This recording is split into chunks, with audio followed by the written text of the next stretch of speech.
The last thing Thomas Bennett expected to find in his grandmother's observatory was a quantum pod containing a sleeping alien. Yet here he was, staring at a hovering crystalline structure that definitely hadn't been part of the inheritance he'd received last week.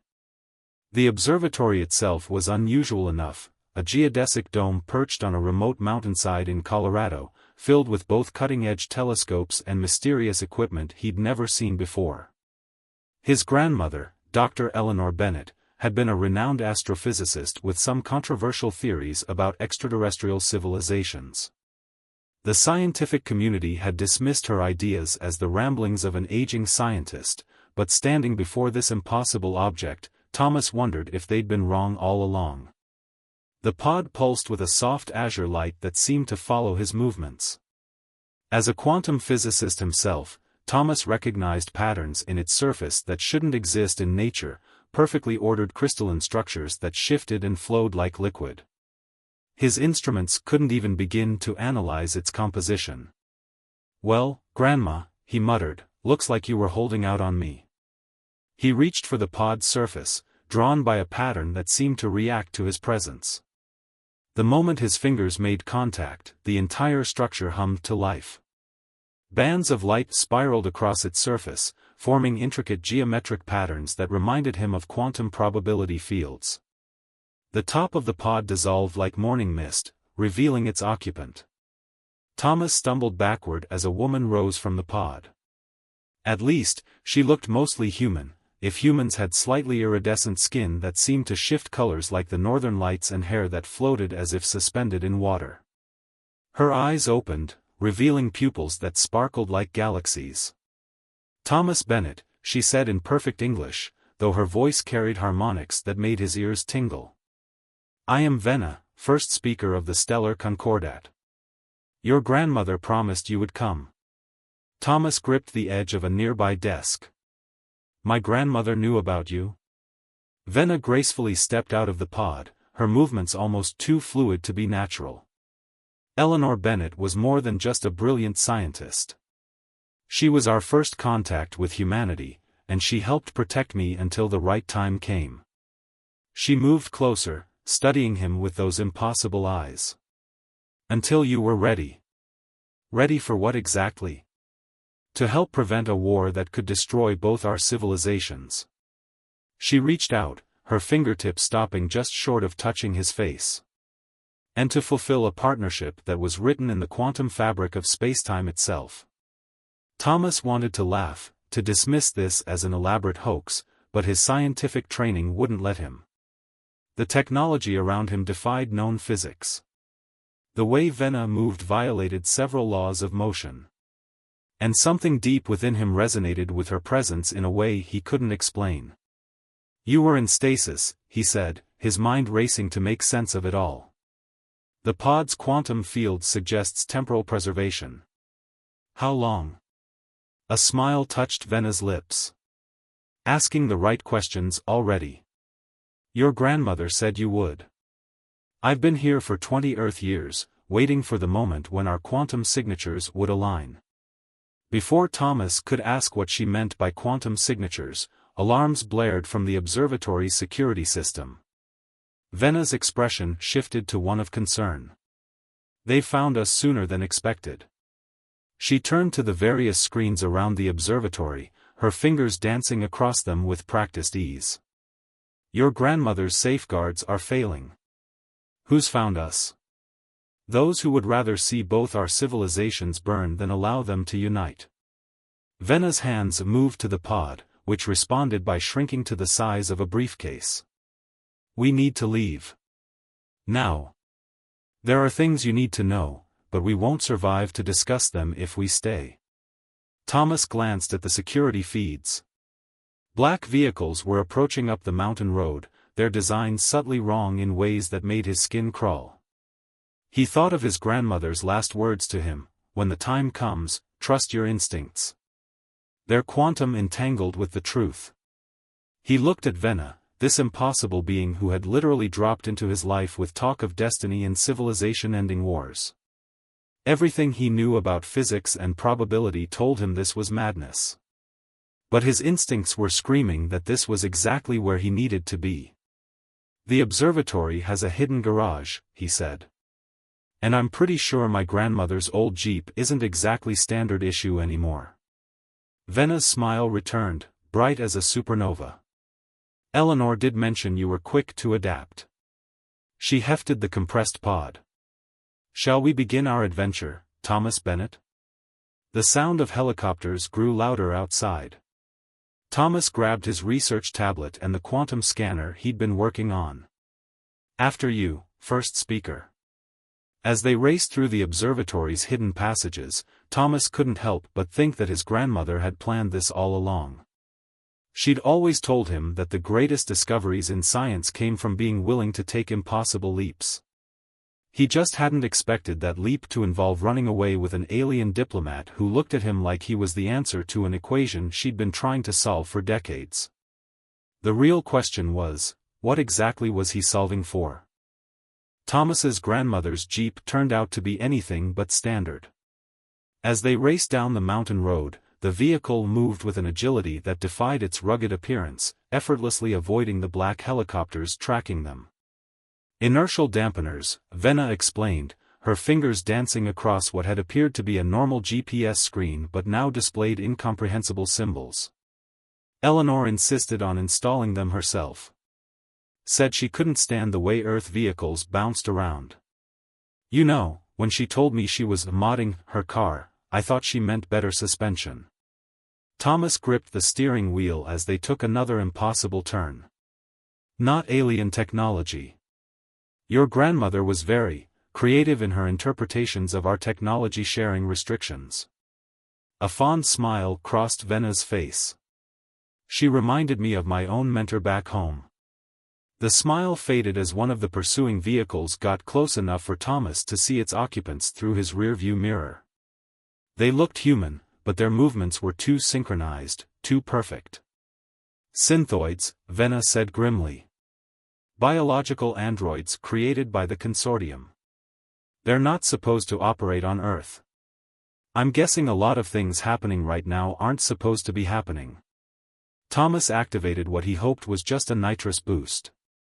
The Jeep surged forward with a hum that definitely wasn't from any Earth engine. "Want to tell me what's really going on?" Venna's hands moved to the compressed quantum pod in her lap. "Your civilization is approaching a tipping point. You're on the verge of discovering quantum fold technology, what you might call FTL travel. The consortium wants to control that discovery. And the stellar concordat doesn't? We believe each civilization should develop at its own pace. We guide, we don't control." She turned those galaxy-filled eyes to him. "That's what makes our bond so important. It's proof that humans and the concordat can work together as equals." Something exploded behind them. Thomas checked the mirrors to see one of the pursuing vehicles spinning out, taken down by something that had emerged from the trees. "We have allies," Venna said, answering his unasked question. "Eleanor built quite a network over the years. They'll buy us time to reach the quantum fold point." "The what now?" "A hidden transportation node. It's how I originally arrived." She hesitated. "Thomas, once we use it, there's no coming back." "Not until this is over." "Are you sure you want to dash?" "My grandmother spent her life preparing me for this," Thomas interrupted. "Even when I thought she was just pushing me toward quantum physics, she was getting me ready. I'm not backing out now." The truth was more complicated. Yes, his scientific curiosity was piqued, and his loyalty to his grandmother's memory was strong. But there was something else, something in the way Venna's quantum signature seemed to harmonize with his own. He could feel it, like music just below the threshold of hearing. They crested a hill and Thomas saw it, a shimmer in the air like heat waves, but moving in geometric patterns that his brain insisted couldn't exist. "The fold point," Venna confirmed. "But we have a problem." More black vehicles were approaching from multiple directions. The helicopters were closing in. And something was emerging from the pursuing vehicles, shapes that were almost human but moved like liquid metal. Advanced synthoids, Vena's voice was tight. Thomas, I need you to trust me completely for the next 30 seconds. Can you do that? He glanced at her. In the strange light of the fold point, her skin was shimmering with patterns that matched the quantum equations he'd spent his career studying. Yes. Then give me your hand. The moment their fingers touched, Thomas felt it, the quantum resonance he'd detected earlier exploded into full awareness. Suddenly he could feel the fold point structure, could see the mathematical poetry of its construction. More than that, he could feel Vena's presence in his mind, not invasive but complementary, like two waves combining to create something greater. Now, she said, both aloud and in his mind, drive straight for the center of the fold. Thomas gunned the engine. The synthoids were firing something that made the air crackle. The fold point loomed ahead, its impossible geometry making his eyes water. Don't close your eyes, Vena instructed. Let your mind accept what it's seeing. Let our signatures synchronize. The world stretched, compressed, inverted. Thomas felt like his consciousness was being pulled in 1,000 directions at once. Only Vena's hand in his kept him anchored. Then reality snapped back into focus. The mountain road was gone. They were hovering in what looked like a crystalline docking bay, the jeep suspended in a beam of purple light. Through vast windows, he could see unfamiliar stars and a spiral arm of the Milky Way. Welcome to Concordat Station Epsilon, Vena said softly, her hand still in his. The first human to ever set foot here. Not the first, Thomas corrected, spotting something in the corner of the bay, a familiar old armchair with a patchwork quilt thrown over it. Grandma Eleanor beat me to it, didn't she? Vena's laugh was like quantum harmonics made audible. She said you'd appreciate that detail. Her expression sobered. But now the real work begins. Are you ready to learn what your grandmother and I have been preparing for? Thomas looked at their still joined hands, feeling the potential energy of their combined quantum signatures. I'm ready. But as alerts began blaring through the station and new complications arose in the crystalline corridors ahead, Thomas wondered if anyone could truly be ready for what was coming next.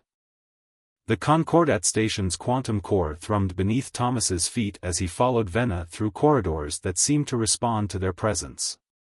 Crystal walls shifted and flowed, creating paths while sealing others. After 3 days on the station, he was still adjusting to the living architecture. Your biosignature is adapting well, Vena observed as they entered what she called the resonance chamber. The vast spherical room was lined with crystalline structures that pulsed in time with their heartbeats. Most humans would still be experiencing quantum vertigo. Maybe I'm just special, Thomas said with a half-smile, then caught the serious look in her galaxy-filled eyes. You are. More than you know. She placed her hand on a central crystal pillar, which illuminated with complex patterns. Your grandmother didn't just choose you as her successor, Thomas. She measured your quantum signature from the day you were born. She knew. A holographic display materialized around them, showing strands of what looked like DNA, but with impossible configurations that shifted between dimensions. Thomas recognized his own genetic code, but it was intertwined with patterns he'd never seen before. The consortium isn't just trying to control humanity's development, Vena explained. They're trying to prevent something they believe will destroy their power base entirely, true quantum synthesis between humans and the Concordat. She waved her hand and the display shifted, showing various human genetic sequences. Your species has something unique, an ability to adapt your quantum signatures to harmonize with other species. But it's rare, appearing in less than 1 in a billion humans. And I'm one of them, Thomas said, beginning to understand. That's why we can share quantum awareness. Why I can feel the station's rhythms. You're not just one of them, Thomas. You're the first one whose signature perfectly matches a Concordat citizen. Her voice softened. Matches mine. Before he could process that revelation, the station shuddered. Emergency signals pulsed through the crystal walls, and a voice spoke in what Thomas now recognized as the musical language of the Concordat. Multiple fold signatures detected, Venna translated, her expression grim. The consortium found us faster than expected. They must have tracked our quantum wake. The holographic display shifted to show multiple ships emerging from fold space.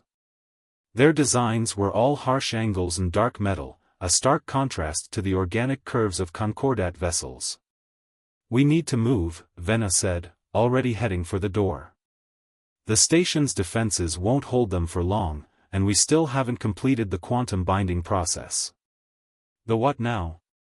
Thomas hurried after her, trying not to be distracted by how the station's crystals sang in harmony with their passing. "The final step in synchronizing our quantum signatures. It's what your grandmother and I were working toward, proof that humans and the Concordat can achieve true synthesis." She glanced back at him, her skin shimmering with enhanced bioluminescence that he'd learned meant strong emotion. "But it has to be voluntary, Thomas. And once done, it can't be undone." Another impact rocked the station. Through the crystal walls, Thomas saw consortium ships deploying what looked like massive drilling mechanisms. "How long do we have before they breach the station's quantum shell?" 20 minutes at most." They reached a chamber Thomas hadn't seen before, filled with equipment that made his quantum physicist's mind spin. "The binding process takes 15. And if we don't do it? Then the consortium wins. They'll use me to force the Concordat into submission and eliminate any humans with quantum adaptation potential." Her eyes met his. "Including you." Thomas thought of his grandmother, of how she'd spent decades preparing for this moment. He thought of the quantum harmony he could feel between himself and Venna, a connection that went beyond mere physics into something profound. "What do you need me to do?" Relief and something deeper flickered across Venna's features. She gestured and the chamber's crystals responded, forming two interlocking circles in the center of the room. "Stand in the circle facing me," she instructed, taking her own position. "Open your quantum awareness like we practiced. Let yourself feel the station's rhythms, my presence, everything." Thomas closed his eyes, letting his consciousness expand. He felt the station's crystalline networks, the complex dance of quantum particles that made up its living architecture. He felt the approaching consortium ships like discordant notes in a cosmic symphony. And he felt Venna, her quantum signature calling to his like the other half of an equation he'd spent his life trying to solve. "Now," she said softly, "take my hands." The moment their fingers intertwined, the chamber's crystals began to sing. Energy coursed through them, not painful but intense, like being at the heart of a star about to go supernova. Thomas felt his quantum signature shifting, harmonizing with Venna's in ways that defied standard physics. Through their growing connection, he caught glimpses of her memories, centuries of life among the stars, the weight of her responsibilities as first speaker, the loneliness of waiting in that pod for the one human whose quantum signature could match hers. In return, he felt her experiencing his memories, growing up under his grandmother's gentle guidance, years of study and research, always feeling like he was preparing for something just beyond his understanding. The chamber's song reached a crescendo. Thomas opened his eyes to see patterns of light dancing across their joined hands, quantum energy made visible as their signatures synchronized on the deepest level. "It's done," Venna whispered, her voice carrying new harmonics that resonated perfectly with his enhanced awareness. "We are quantum bound." The station shuddered again, more violently this time. But now Thomas could feel exactly what was happening, could read the quantum fluctuations like a book. "They're about to breach the outer shell," he said, the knowledge flowing through their shared connection. "But they don't know about the station's secondary systems, do they?" A smile curved Venna's lips. "Eleanor made sure to leave us a few surprises. Ready to show the consortium what a true quantum synthesis can do." Thomas squeezed her hands, feeling the power of their combined signatures humming through the station's crystal matrix. Ready. And as the consortium forces began their final approach, Thomas realized that this impossible, wonderful, terrifying moment, was exactly what his grandmother had been preparing him for all along. The Concordat station's crystal walls sang with power as Thomas and Venna raced through its transforming corridors. Their quantum binding had changed everything. Thomas no longer saw the station as just advanced technology, but as a living extension of their combined consciousness. Through their shared awareness, he could feel the consortium forces breaching the outer defenses, their discordant quantum signatures threatening to shatter the harmonious frequencies that kept the station stable.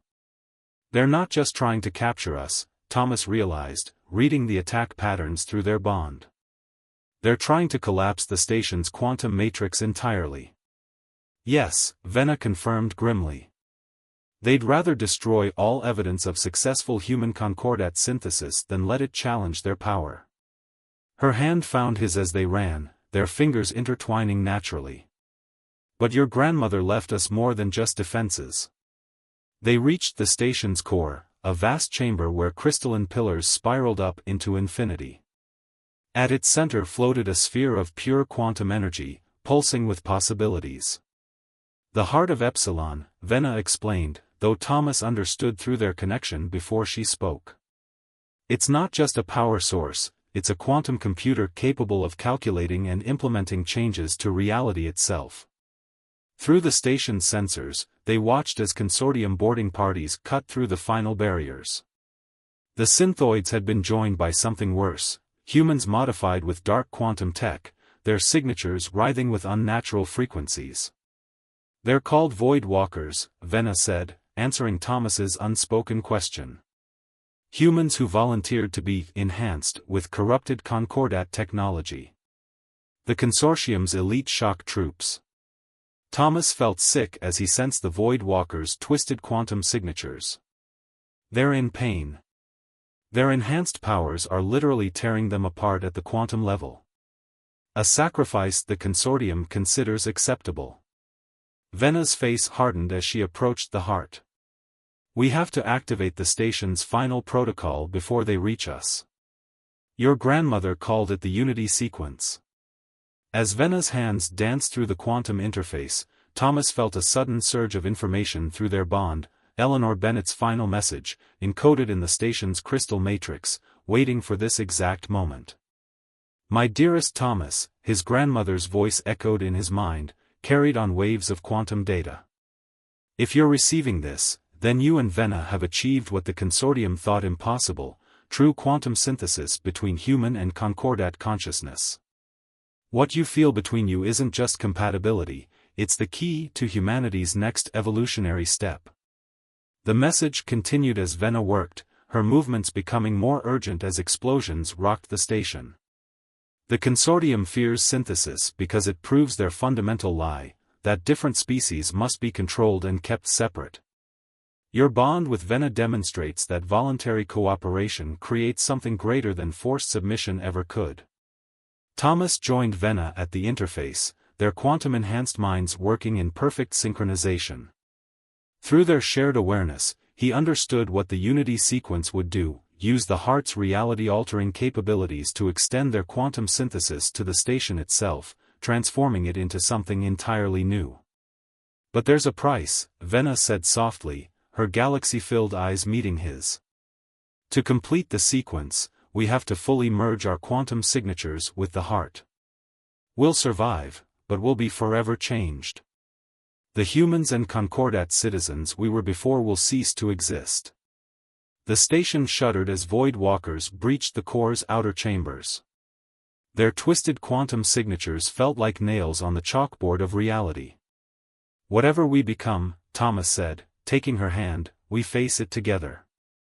The moment their combined consciousness touched the heart, Thomas understood why the consortium was so afraid.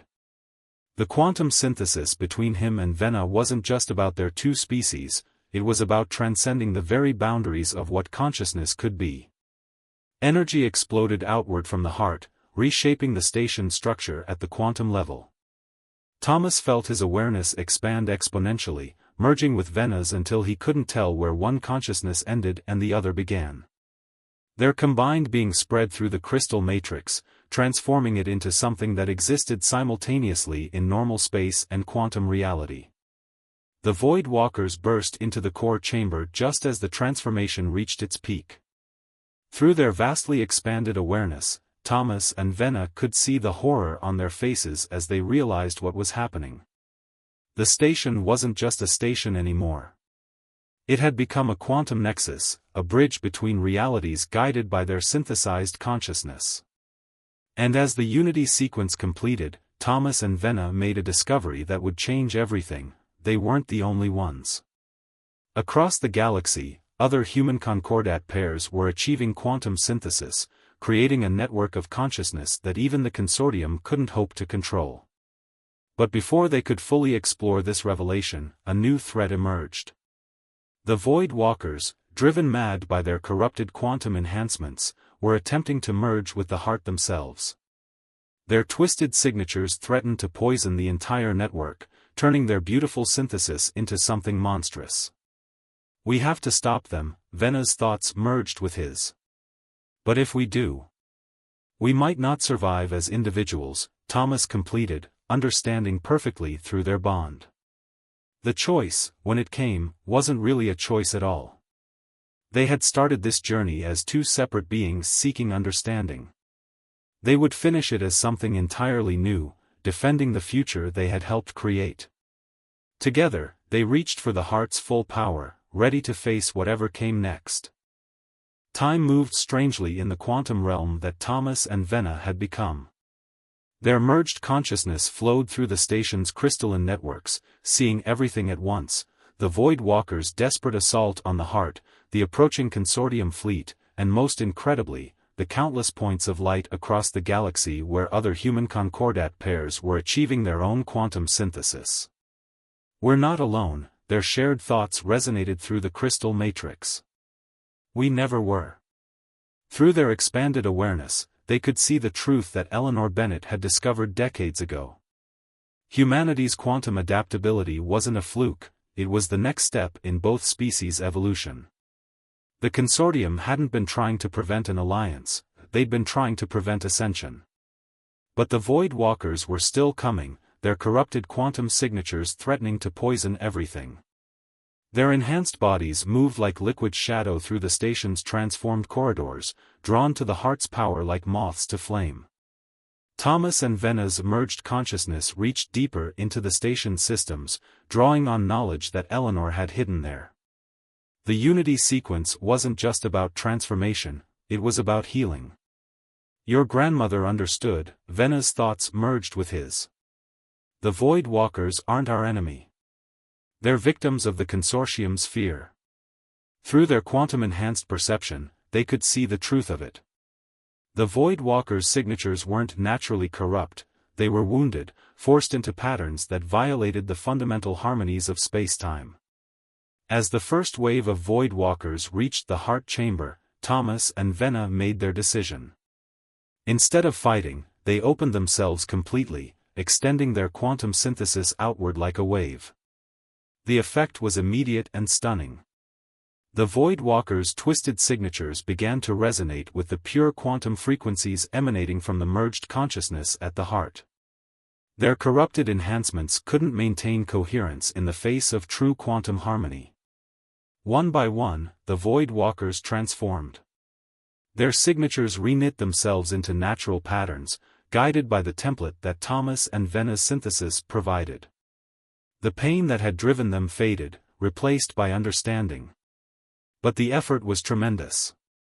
Thomas and Vena could feel their individual consciousnesses beginning to dissolve under the strain of maintaining such broad quantum harmony.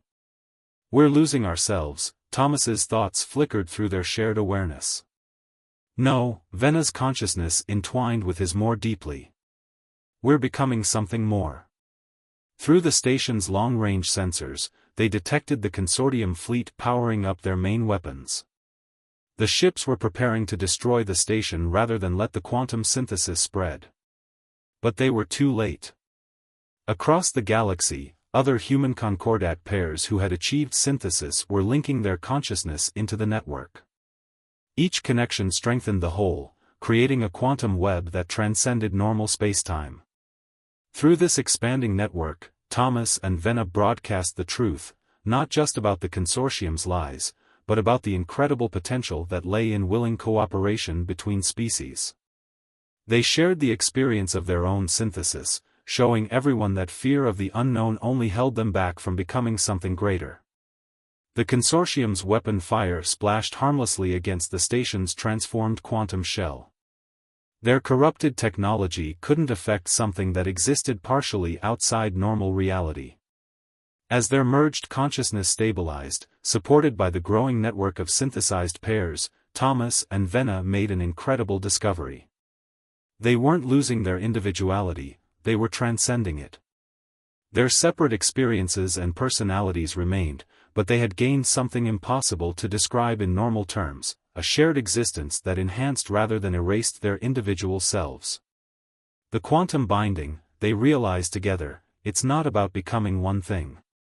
It's about becoming everything we could be. Through their connection to the network, they could feel similar discoveries happening across space as more pairs achieved synthesis. Each combination was unique, creating new patterns in the quantum fabric of reality. The consortium fleet retreated, their weapons useless against something they couldn't even properly perceive. The age of forced separation was over. A new era of voluntary synthesis had begun. In the heart chamber, Thomas and Venna's physical forms had transformed into beings of pure quantum energy, their consciousness spread through the station's crystal matrix while maintaining their essential selves. The Void Walkers, now healed, looked upon them with wonder. What do we do now? The question rippled through the quantum network, asked by countless voices discovering their new existence. Through their shared awareness, Thomas felt Venna's joy mingling with his own as they answered, "We explore. We grow. We show everyone that the universe is large enough for all forms of existence." Eleanor Bennett's final gift hadn't just been the means to achieve synthesis, it had been the vision to see beyond the limitations of singular consciousness. She had understood that humanity's greatest strength wasn't in standing alone, but in choosing to become part of something greater. As the station's quantum field stabilized in its new configuration, Thomas and Venna turned their attention to the stars. Their journey hadn't ended with their transformation, it had only begun. There were more syntheses to guide, more harmonies to discover, more evolutionary steps to explore. They were no longer simply human and concordat, yet they were still themselves, still in love, still growing. Through their quantum bond, they shared a thought that rippled out through the network, touching all the other pairs who had followed their path. The universe isn't divided between us and them. It's united by what we choose to become together. And in that moment of perfect understanding, as their consciousness danced through quantum reality while maintaining its unique dual nature, they knew that Eleanor Bennett's greatest hypothesis had been proven true: love, like quantum mechanics, transcended all conventional boundaries. The stars beckoned, full of infinite possibilities, ready for exploration by beings who had learned that the greatest adventures come not from conquering the unknown, but from embracing it with an open heart and a willing mind. Thomas and Venna, forever individual yet eternally united, set out to show the galaxy what synthesis truly meant: not an end, but an endless beginning.